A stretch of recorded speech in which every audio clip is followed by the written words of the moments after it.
A gente continua falando da Venezuela, porque países do mundo todo expressaram dúvidas sobre o resultado das eleições. Inclusive, o chefe da diplomacia dos Estados Unidos, o Antony Blinken, disse estar gravemente preocupado com a possibilidade de que o resultado eleitoral anunciado não reflita a vontade do povo. Ele pediu uma apuração justa e transparente dos votos. O ministro das Relações Exteriores da Colômbia pediu a contagem total dos votos, a verificação e auditoria de caráter independente para eliminar qualquer dúvida sobre os resultados.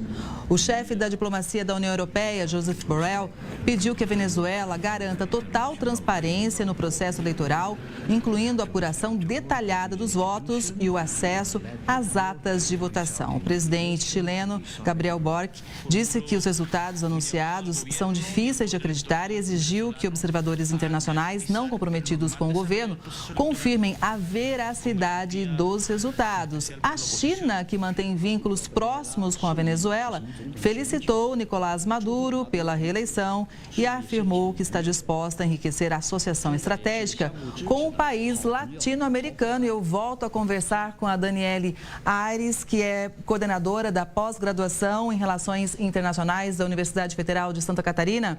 Professora, a Rússia também, sempre apoiou essa questão do Maduro, a reeleição do Maduro, já também expressou ali o apoio, e a China já coloca realmente a intenção ali da parceria, comercial.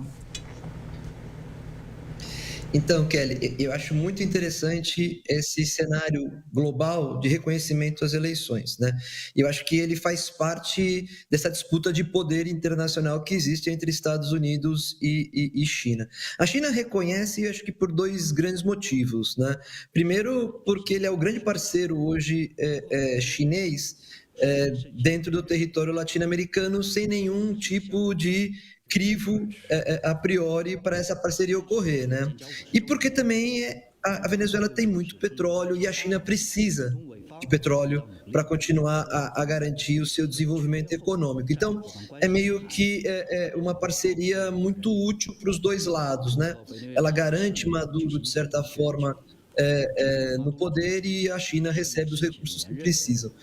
E aí você cria um grupo muito aliado, China, Rússia, reconhecendo esse pleito, enquanto esse grupo mais ocidental, Estados Unidos, União Europeia e alguns países que são do espectro político da Venezuela, como o Chile, de Boric, dizendo não, olha, não tem transparência, não dá para reconhecer esse pleito sem que eu consiga ter 100% das urnas apuradas, sem que a gente consiga entender quais são todas as atas e fazer uma verificação sobre ela, uma auditoria sobre elas. Já começa errado quando você não permite que observadores internacionais, principalmente vindos de países que discordam das políticas de Maduro, possam entrar e fiscalizar como o pleito se deu. Então, veja, é uma situação onde a Venezuela, se continuar nessa forma, perde legitimidade. Pode sofrer mais sanções, dependendo de, como a gente falou já anteriormente, se desenrolar as eleições nos Estados Unidos. Se volta Donald Trump, e a gente tem que lembrar como foi a relação de Trump com a Venezuela no seu primeiro mandato, aumento de sanções, ameaça de invasões. Então, nós temos um cenário muito conturbado. Eu acho que até Antony Blinken, Josep Borrell, Boric foram muito cautelosos, dizendo, o que nós estamos pensando é que nós estamos de transparência, Agora, desculpa. Imagina que isso. O que dizer, então? Por exemplo, o que a gente pode... Rechear. Claro.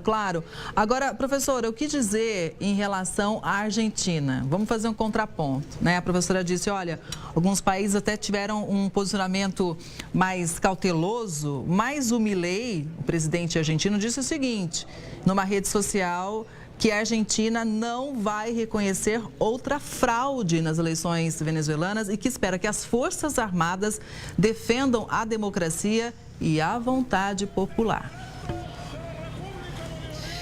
Veja, de todos esses países que reconheceram, eu acho que o que a gente menos deve, de alguma forma, ter em consideração é a posição de uma Argentina trabalha numa ordem diplomática muito, numa relação diplomática com seus parceiros muito nefasta, né?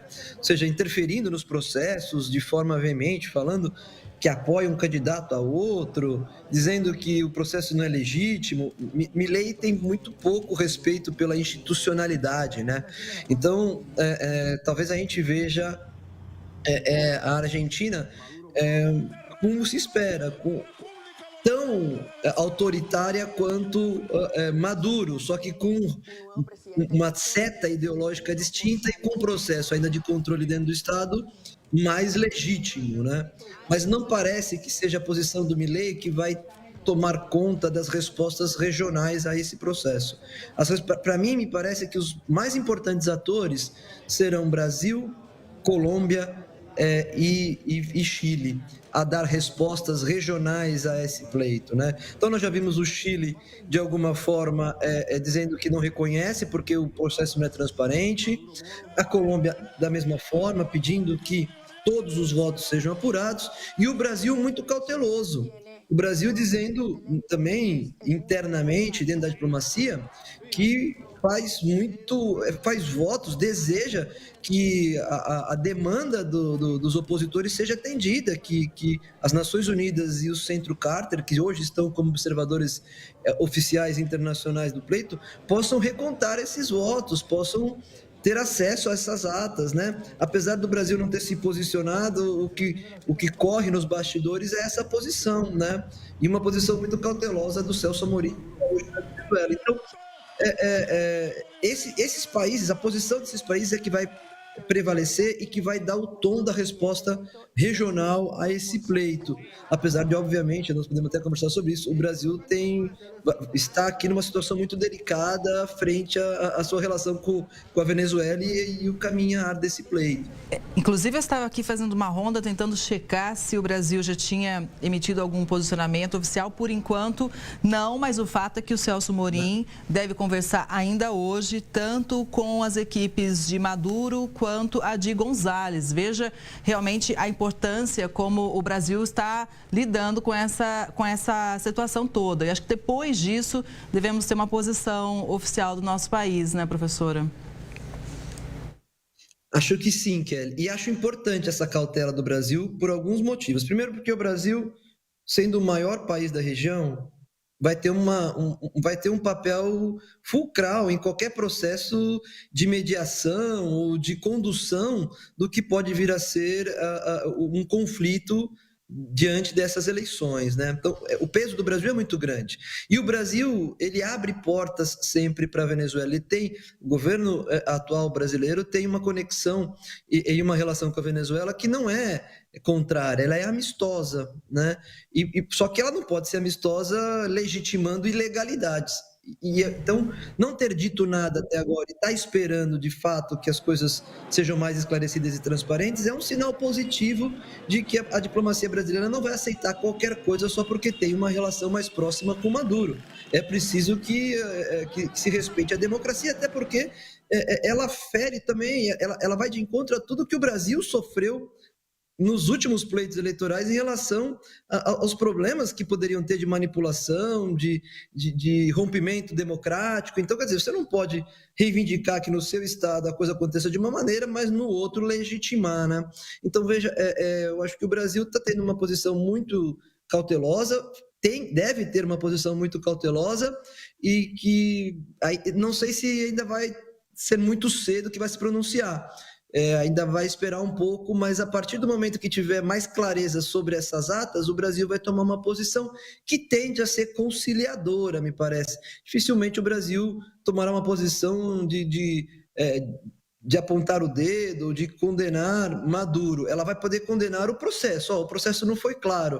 Se o processo não foi claro, talvez a vontade dos venezuelanos não tenha sido se confirmado. Nós precisamos não por Maduro ou González no poder, nós precisamos confirmar qual é a vontade dos venezuelanos. Essa é um pouco da linha que talvez o Brasil siga, mas é uma posição muito delicada do Brasil por todo o seu histórico de relação com a Venezuela, mas também com o seu papel prioritário e mediador na região. E tendo esse ponto como mediador, né, sempre teve uma tradição de neutralidade, né? Vamos aguardar, então. Professora, muito obrigada pela análise, é sempre muito bom te ouvir. Um bom dia e até a próxima. Eu que agradeço o convite, Kelly. Muito obrigado e até a próxima. Até.